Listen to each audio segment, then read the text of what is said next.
This episode of Digital Photography Cafe is brought to you by Focus Pyramid, the autofocus lens calibration tool for your camera, and by Daisy Grip, for a child's smile for a photographer's camera.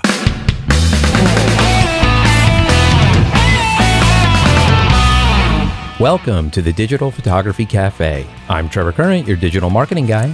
And I'm Joseph Christina, your professional photographer. So grab a latte, pull up a chair, and join us as we chat about the art and business of photography. Hey everybody, welcome back to the show. Last week we talked about the power of video, getting a Twitter digest into your inbox, along with a great discussion about email marketing. If you haven't listened to last week's show, I encourage you to do so. You can find it on iTunes, listen in your car through Stitcher Radio, or simply head over to the website, digitalphotographycafe.com, and listen online. So Joe, we are back, episode 55. 55! Nice. Crazy, man. We keep plugging away at this stuff. Plugging away? What are we doing here? I don't know. Stop calling me. I know. I don't want to talk to you anymore. Skype goes off. It's that time of the week again. I know. So I guess looking around the internet, we always try to come up with some type of like a little story or something that's going on. And instead of something about us or you or me or whatever, let's talk a little bit about Mr. Zuckerberg. What do you think? Yeah, Facebook. It's always a great topic. Facebook. Oh my God, the IPO finally comes out, right? Yeah. And everyone is just eager. And they're like, how much is it going to be? You know, how much is it going to open up? And they finally came up with a price, $38. So everyone's like, wow, we can finally get in. And all these huge corporations get in. They throw millions and millions and millions of dollars at it, you know, hoping for that 10%, 20% spike the first day at least. And what does it do? Yeah. It goes up to about $41, $42, somewhere around there from 38. By close of day, it's $38.23. What the heck happened, bro? What happened? Yeah. I don't get it. You know, I mean, the .com thing, I think is, you know, the bust. I mean, I think that's left everybody a little gun shy, even though Facebook is huge. Huge. You know, I think it just really left investors thinking like, you know, we're going to be a little more conservative about this. And it didn't go crazy. You know? Yeah. You know, and I've been watching it, you know, because I used to be in the tech industry, as, you know, most of you listening, if you listen to a couple of the shows, you know, so I kind of watch these things, what they do. And you know, I tell you what, this thing has gone down like every single day since it opened. I mean, its low hit $30, I think, and change. And as we're recording the show right now, I'm looking at the ticker at $32. So, I mean, you know, from its highs to its lows, I mean, we're talking about a 20% cut within a week. I mean, that's a lot of money that's just gone. So, and I was listening to one of the commentators, and, you know, I don't know if you remember, but I talked about this at the beginning, you know, before this even came. I said, you know, a number that I think that this should be at is about 17. I'm not on the, you know, on the, I guess, pulse of this anymore. But, you know, my idea with, you know, Facebook, I think 17 would be a good number where it should be at. And when they said 38, I'm like, geez, that's high. High, yeah.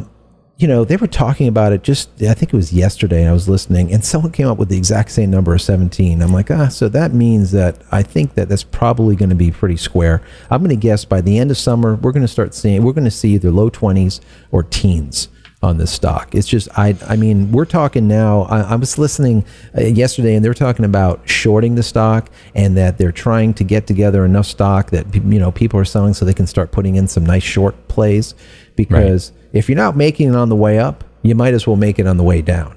And these big corporations, if they want to hold that bowling ball, so be it. You hold it. But I think this is a short play, and this is from the photographer. Yeah, I know, so, right? Exactly. We're not a stock show, but, you know, Facebook is so huge in everybody's business and even their personal life nowadays. I mean, you can't throw a stone without hearing or hitting something with a Facebook logo on it, you know? Right. And, you know, and this is important because based on how revenue does with the company will also kind of, you know, be indicative of how they're going to move their business. You know, if the stock isn't doing well, then, you know, obviously they're going to try and do things and manipulate things to make more money and try and increase their bottom line to make investors happy and all that that's stuff. Scary. We know that. Yeah. And which kind of leads to the next news item of, you know, there's a recent report out where they actually surveyed Facebook users about how many of them actually click on the Facebook ads. Yeah. And according to the survey, 44% of Facebook users say they don't click on the ads. Yes. You know, and with you put other little factors in there and stuff like that, and it kind of elevates to around 50%. Oh, yeah. This is how Facebook makes their money off their ad revenue, or how they think they're going to start making their money. Make the money. How they're going to monetize. I mean, I can tell you from real world experience, because I test everything out for the business, just to see, you know, what works. And I think it was last year, I did an ABC test on a few ads on Facebook for a couple of different genres of photography that we do on a regular basis.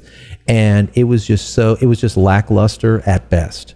Yeah. It would just, and this is drilling down, because, you know, Facebook allows you to drill down to the exact populace that you want to hit, you know? Yeah. And this is drilling down to the exact people that would be interested in that specific genre, and nothing, just crickets. I mean, it just, no, absolutely. Yeah. And now I just heard, I think it was the day before yesterday, I mean, GM just pulled out of Facebook.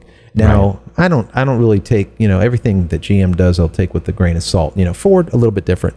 But still, you know, you get these big corporations, you know, those corporations work on ROI, period. Return on investment. If it ain't happening, it ain't happening, period. Right. Some of the bigger ones, they can say, okay, we're going to go and use it just, you know, as brand recognition, like a Coca-Cola or something like this. But a lot of these companies, they need ROI. I mean, if I'm going to go as a small business owner and I'm going to go put an ad in there, I want some return. I just don't want people to know Allure Multimedia. I mean, you know, I can do that screaming from the rooftop, but, you know, I need some return. I need something, you know? Yeah, well, that's it. I mean, I would think as a photography business, as photographers out there, you know, investing in Facebook ads may really not be the best approach. In theory, it's great. In theory, it's fantastic. I mean, you can drill down. If you know, we use wedding photography a lot because it's an easy niche to talk about.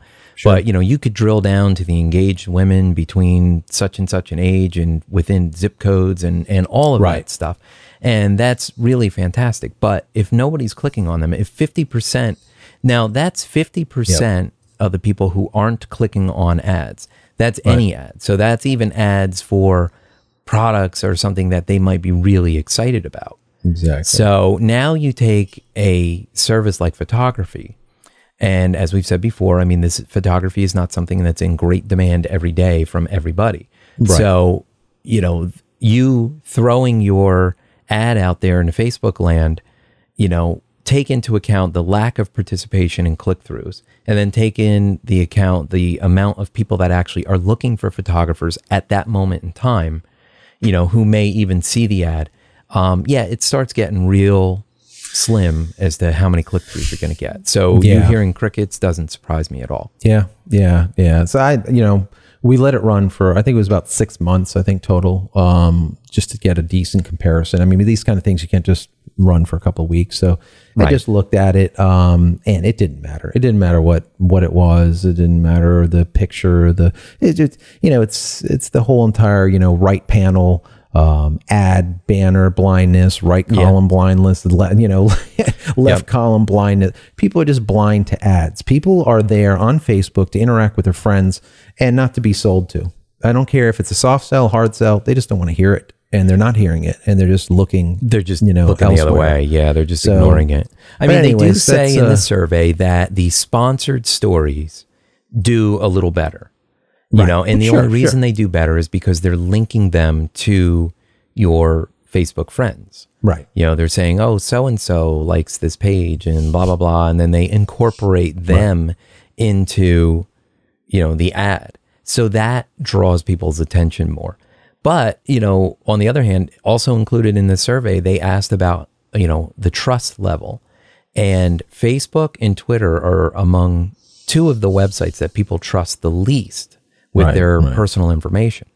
And that's because it's being put out there for all these marketers and stuff to have access to. And they're afraid to put real information in there because they just, they don't want to get hammered with spam. They don't want all this stuff coming to them, and so I don't know. Yeah. Zuckerberg, I mean, they may really have to think their revenue stream. I mean, my understanding is Facebook is still doing very, very well with their advertising dollars.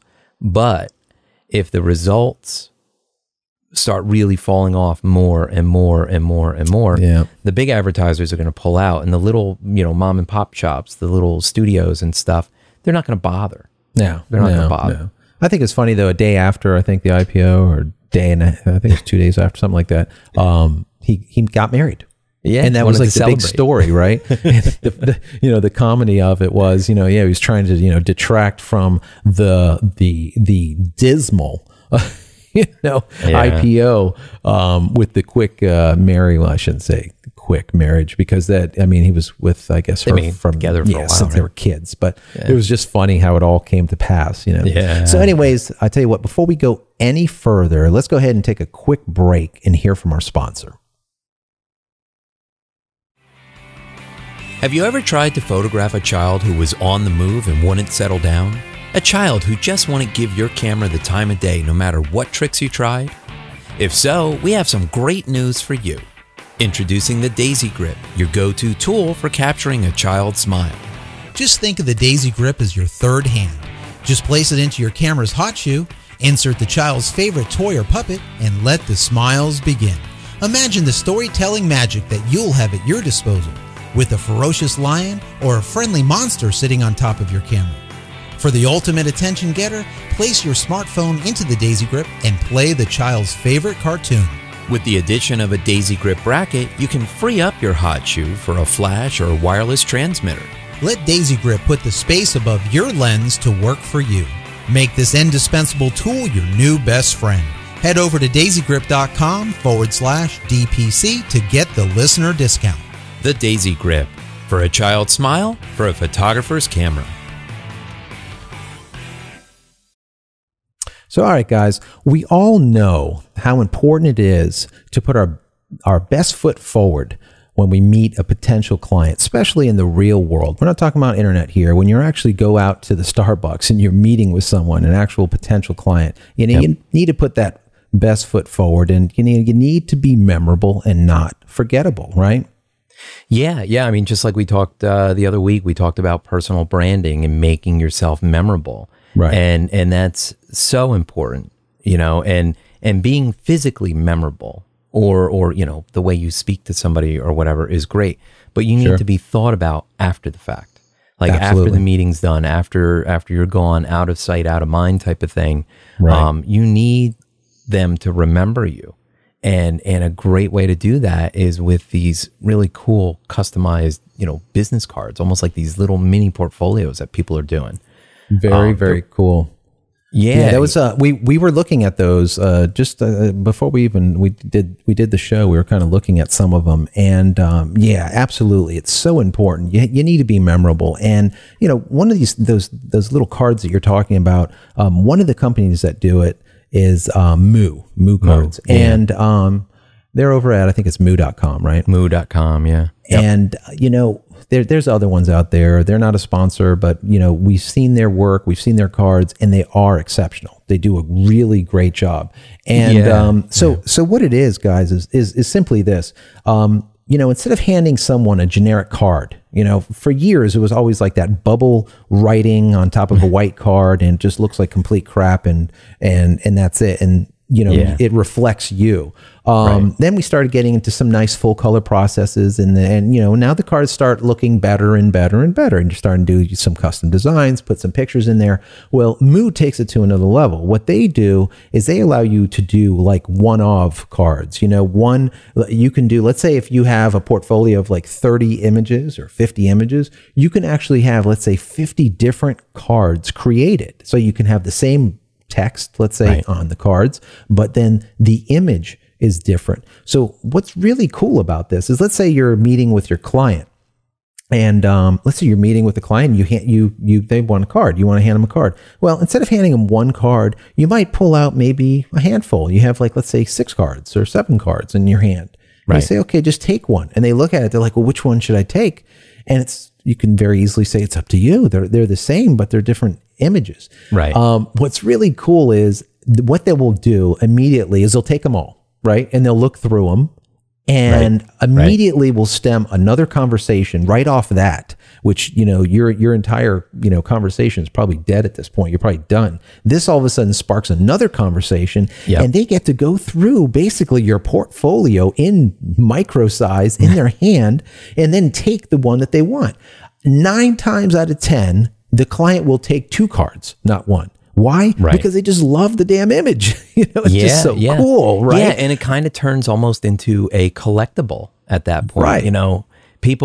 I've seen this and I've heard this a lot too. I've heard like case studies about like people with Moo cards and similar cards to that.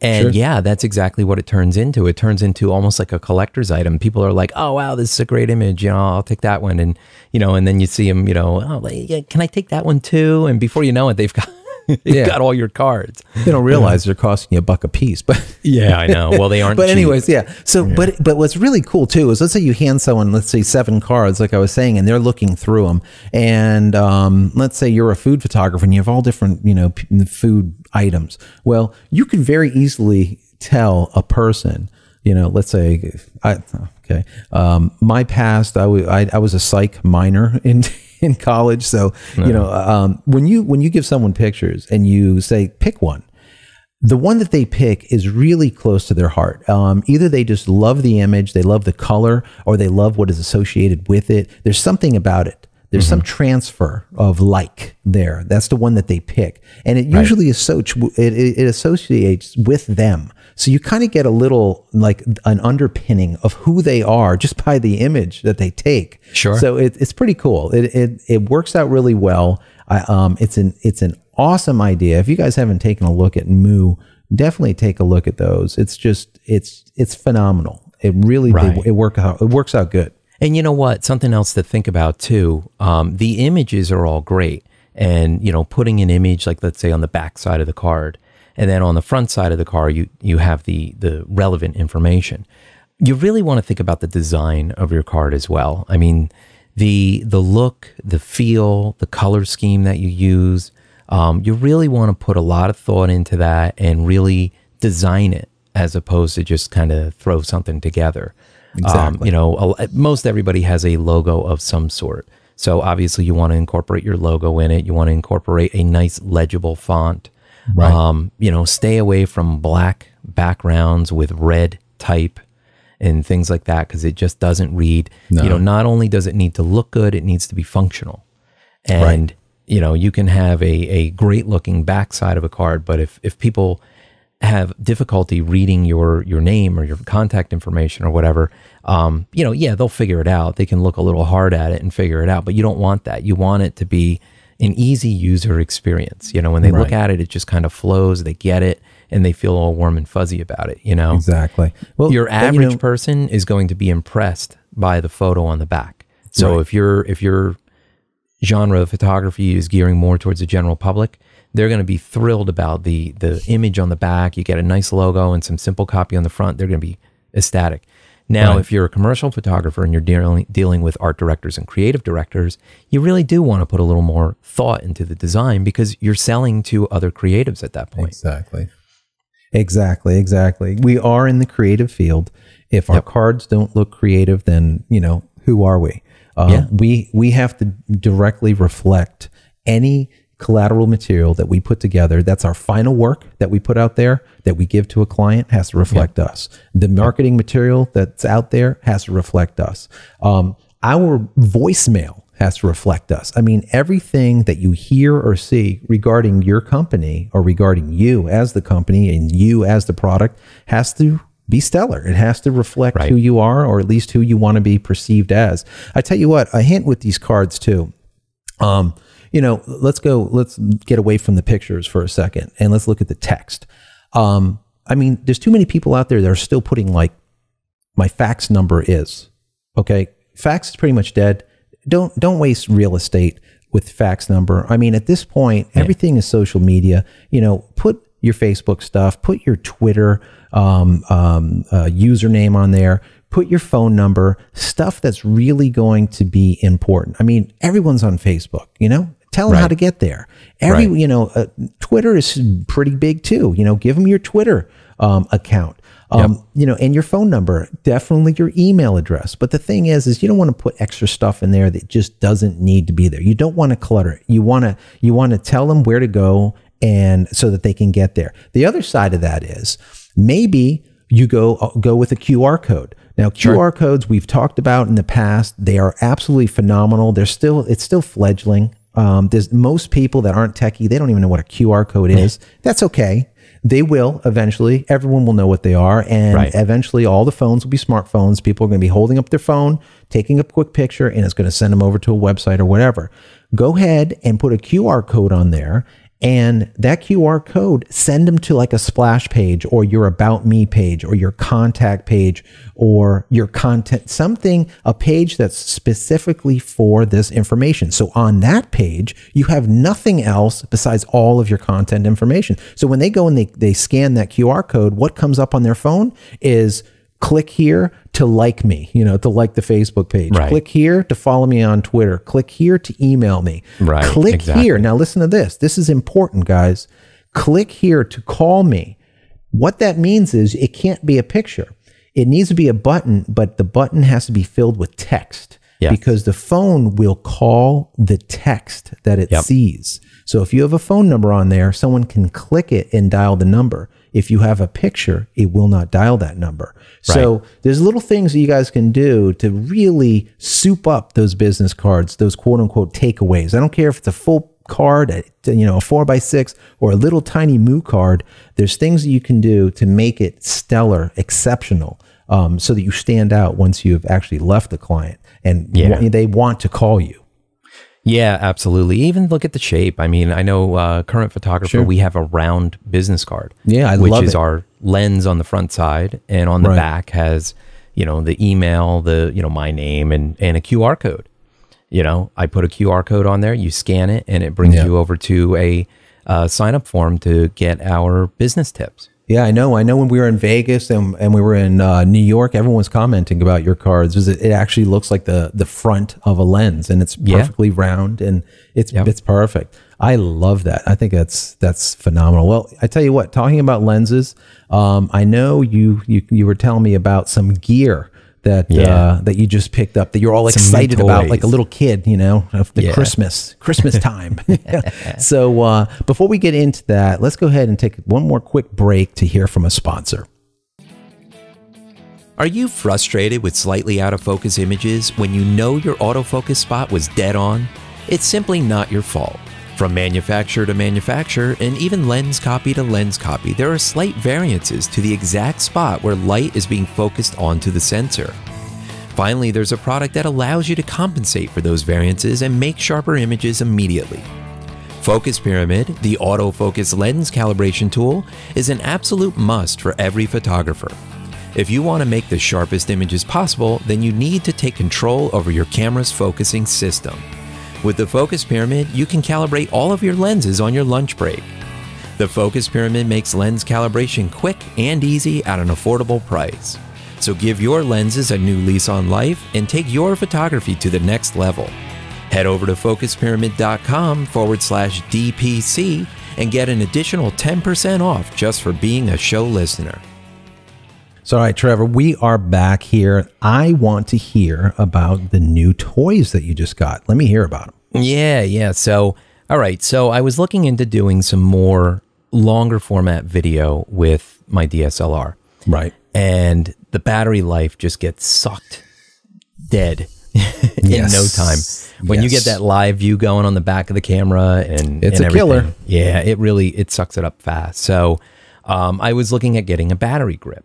Right. Now, I've never shot with a battery grip. I've never had the need to. Most of my work is studio work. It's kind of, you turn it on, bang, bang, bang, you turn it off, and you're done. Right. So being, more location, not having an AC outlet or anything, I was like, I need more battery power.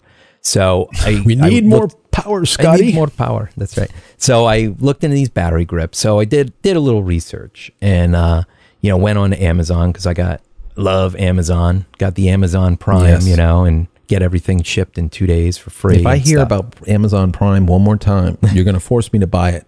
You gotta get it, man. You tell me about this all the time, how great it is. So it's totally worth it. So, I just put into the old search, battery grip, Canon, blah, blah, blah. Right. And it popped up with all the search results. And so the Canon battery grip that was on there is selling on Amazon for like $134. Now, if you were to go over to Canon USA to their website and go to their store, it's selling for like $220 or something like that. Crazy. I have one of those. So I know all about them. Yeah, and I'm like, I'm not spending that much. Well, they have a made in China knockoff version of it, and it's selling on Amazon for $28. And I was like, is this going to be any good? So I'm like reading the description about it, and it says fully compatible with the cameras, all the buttons work, and this, that, and the other thing. So I'm like, all right. So they had another version on there. It was like $38. It came with 2 batteries. It came with the grip, and it came with an insert. So you can load up 6 AA's and run it off AA's. Right. So I was like, all right, well, what the heck? Let's get it. I mean, if it's a piece of junk, it's a piece of junk. It's $38. Right. I got this thing in, and, here, anybody that's watching the video, you can see it. I mean, this is like a, right on camera, Canon, reproduced looking thing. I mean, it's got the rubberized feel to it for your grip. When you turn it into the vertical position, I've got my camera backwards. I'm all disoriented here. Sure. It's got the button on it for holding it in vertical position so you can fire it off. It's got all the buttons on the back for controlling your ISO and everything. It's got the dial on it so you can dial in. I mean, it's great. It really does a fantastic job. And never have shot, shooting with a battery grip before. I was like, oh wow, I got to get used to this thing. Took a little bit to get used to, but then I really liked it a lot. I liked being able to hold it in that vertical position and have my hand off to the side rather than wrapped across the top, So it really awesome. Is nice. I tell you what, every one of our cameras in the studio, we probably got like 8, I don't know, a bunch. They all have grips. Grips are awesome. Matter of fact, I'm going to go ahead and show one here, and hopefully you guys can see it. If you're listening and not watching, right now holding up, which camera is this? I'm holding up a 5D Mark II. Anyways, so you'll see here, this one actually has the one that you do not have. This is the one that was, what was it, $200 or whatever, some crazy, crazy amount. Right. So this is the Canon version right here. It sits very flush. It has all of the buttons here on the side so that you can shoot it just like this, vertically instead of horizontally, right? So this is fantastic. Being able to shoot like this. I know now you're kind of in love, right? I really am. The thing is the finish on this is exceptional. It's very heavyweight, right?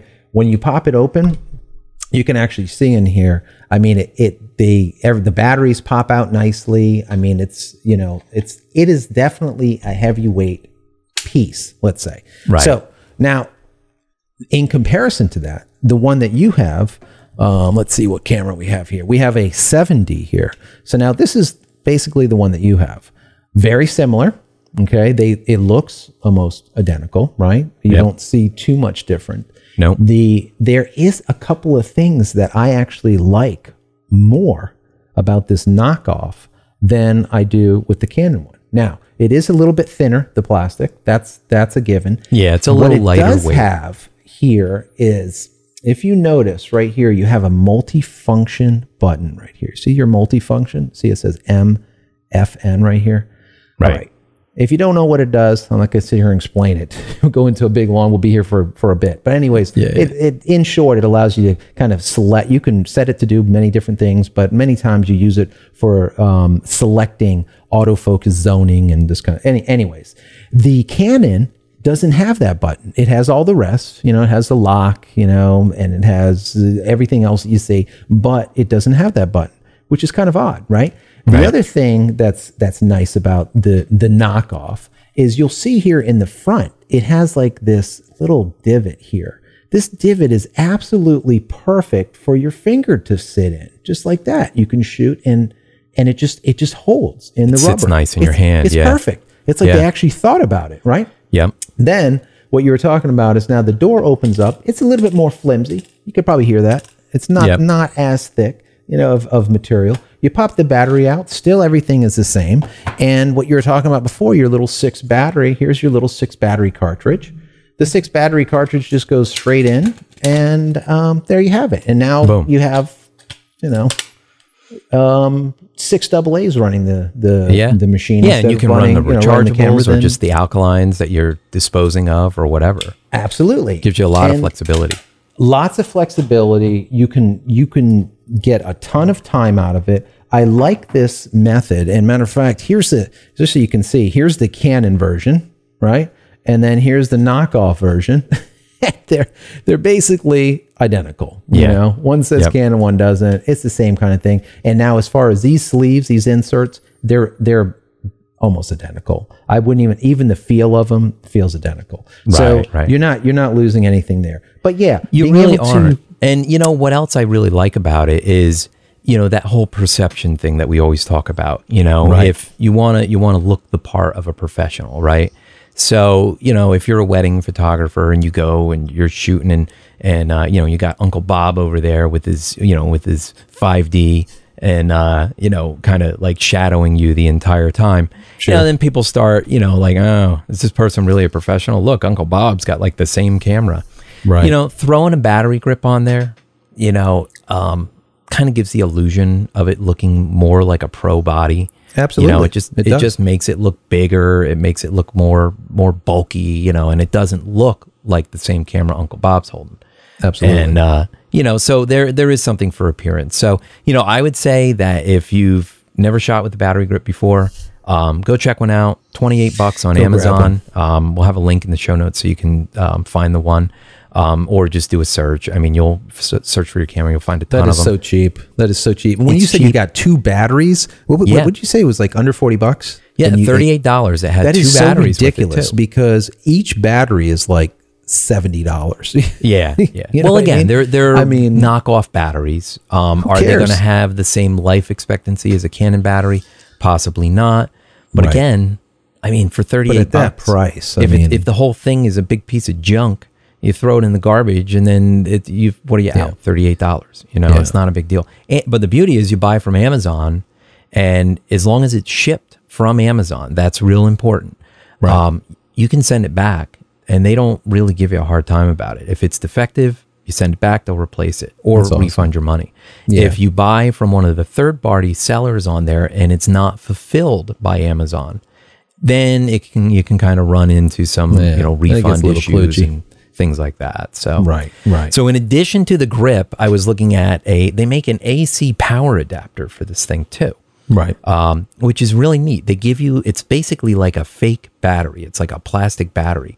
And then you plug a wire into this battery, you slip it in, you lock it into the bottom, and then you plug the thing in the wall. And now you can run your camera off AC. So if you're working in the studio, doing a lot of product photography for like a day long, just leave the thing on, leave it plugged into the wall, and you're good to go. And so again, price comparison, this one's a knockoff. I got mine for $18. A similar Canon version in the Canon store, was like $85. Yeah, I think we paid probably close to $100. So yeah, it's about right. Yeah, it's crazy. So definitely worth checking those out. The AC again is not going to be used as often as the battery grip, for sure, but it's still something really good to have. Yeah, the other thing that you picked up, I remember you were talking about, was some CF cards, I think, right? Is that what you picked up? An SD card, actually. Oh, you picked up an SD. Yeah, my camera uses an SD. So, I wanted to get a new SD card because I wanted something, faster with a larger capacity for the video that I was going to be shooting with it. And, I'm a big fan of SanDisk. I mean, I know there's a lot of good brands out there and stuff, but, I've used SanDisk a lot, and I like their quality. So, I actually went swimming, on a side note, with a SanDisk, brought it back into the house, put it into the dryer in my pocket, fully dried it, pulled it out, and the thing still worked. I mean, you're not going to get, that's about as good as you're going to get. Yeah, so. Not that you would recommend doing that. No. But the fact that you did it ever and it since still then, worked. I don't buy anything else. Just SanDisk. Yeah, that's about it. And they're so cheap now, right? It's so cheap. Man, I got a 16 gigabyte card. It's a SanDisk. It's Extreme SD8C. So the extra capacity, the high capacity. Right. $20. 45 meg, right? 45 meg. 45 megabyte per second read write speed, up to 45 megabytes. Sure. That's extremely fast. A class 10. I mean, this is designed for shooting 1080p video all day long. Right. It's really fast. It's got good capacity. $20. $20 from Amazon. That's crazy. Yeah. So again, 16 definitely gig, $20. So yeah, I mean, back cards, like we were talking about in the field, forever I specifically used to recommend all the time, bringing out a unit, bringing out a hard drive, offloading your CFs onto that, or offloading onto a laptop, or offloading it somewhere. Mm-hmm. I mean, at this point, these cards are so cheap. You can do redundancy. You can do doubles. Yep. You can make, you can back them up, one way. You don't have to worry about clearing cards anymore. You can go through. I mean, I've seen people take, entire weddings of 5,000 shots, crazy amounts, and, have like 10 cards, 12 cards. Sure. Where years ago you would have like 4 cards. You keep them, because they were like $150 a piece, some crazy amount, Yeah, so absolutely. Now they're so cheap. They're cheap, and with the Pro bodies being able to handle 2 cards now at a time, you could throw some, a JPEG, high quality JPEGs to the SD card, let's say, and your RAW files to the CF card. Absolutely. And just buy the cards, like you said, just yank them both out. You've got redundancy in camera. Then you pull them both out, you slap 2 more in, and you go. And I think it's a great way to go. So my last toy of the week was an AT&T 3G microcell. So people are saying, what in the heck is that thing? So, we're on AT&T because we have the iPhones and stuff. And so we get this letter this week, and they're talking about, we want to give you a free 3G microcell. So I'm reading 3G microcell. What the heck is this? Basically what it is, it's a 3G signal booster that you can put in your house. So where I live, I'm kind of out in farmland. We have okay reception at the house. I mean, I'm getting like 2-3 bars for the most part. I mean, I can make a call. Yeah. This thing, you hook it up and it sucks the signal in from the cell towers, and then it boosts it and repeats it to your phone. Now I'm walking around the house with 5 bars solid. And the beauty of this thing is you can plug your home internet connection into it. So, if you've got broadband at home or whatever already, then what it'll do is it will actually pull the data files. Like if you're doing web browsing or downloading apps or something like that, it will actually use your home data network to do that stuff. Okay. And pull it down as opposed to having to go out to a true 3G cell tower. That's pretty cool. So it offloads some of that coming through through the Wi-Fi router or something? Yeah, well, yeah. So you would have your internet connection coming into the house to your modem. Right. From your modem, you would go to your router, or to an Ethernet switch or something like that. Right. And then from there, you would plug this microcell into it. So then the microcell now has access to the internet. So it will pull down data usage through your home network, but it will pump it through 3G at 5 bars to your phone. So if you don't have a wireless router, let's say in your house, because you could simply turn your Wi-Fi on an iPhone or other smartphone, right? But if you don't have a Wi-Fi router for some strange reason, you can do it this way. So it's really what's cool too is I know you are grandfathered in, and so am I grandfathered into AT&T's unlimited data package. Yes. Because we've had them for years and years and years and years. So that's pretty cool. That's worth its weight in gold, being able to have that, because no one has got that anymore. It's very difficult to come by. And the other reason that I was really interested in this is the iPhone 5 is expected out very soon. It's going to be 4G. We all know that. Again, depending where you live, the 4G towers may not be built out yet. Right. And you still may be running on 3G. Well, these phones are going to be backwards compatible. They may have a 4G radio, but they're still going to have the 3G in it as well. So I looked at it saying, even if I can't get 4G here at my house, I got this 3G microcell sitting here giving me 5 bars, I can talk on 3G all day long, and as long as I'm home, I have my internet access, so I'm good to go. When I get into an area where 4G is well populated and I have the fast data, I just use 4G. It's very cool. Very cool, Trev. Cool. Hey, did I tell you? It was free. Absolutely free. You've been doing pretty good from, Amazon Prime, just I'm the bargain crazy shopper, man. $20 for 16 gig cards and, just a quarter of a I know. You're doing good. It's nuts. You're doing good. I'm sure the wife's happy with you. Yeah. She likes the deal. Usually when I'm making purchases, they're not that nice. Yeah, they're not that happy. No, they're not. They're definitely not. So all right, what do you say? Should we get out of here? We need to get out of here. Yeah. All right. Well, thanks everybody again for joining us. And as usual, if you have any questions or topics you'd like discussed on the show, send us a message through the contact form on our website at digitalphotographycafe.com, or you can connect with us on Twitter at dphotocafe. So Joe, if people want to learn more about all the awesome stuff you're doing, how can they connect with you? All of the awesomeness? All of the awesomeness. Something like that. Anyways, they can find me on the website at alluremm.com, on Twitter at Joseph Christina, and that's Christina without an H. On Facebook, facebook.com/AllureMM, and Google+. Go to g+jc.com. Great. And you can keep up with me on Twitter at Trevor Current and get even more photography goodness at our new account at Current Photo. And of course, check out our website, currentphotographer.com, and facebook.com/currentphotographer. All right, Trev. Well, we are out of here. Great show again, as always. I'd like to thank listeners for their continued support.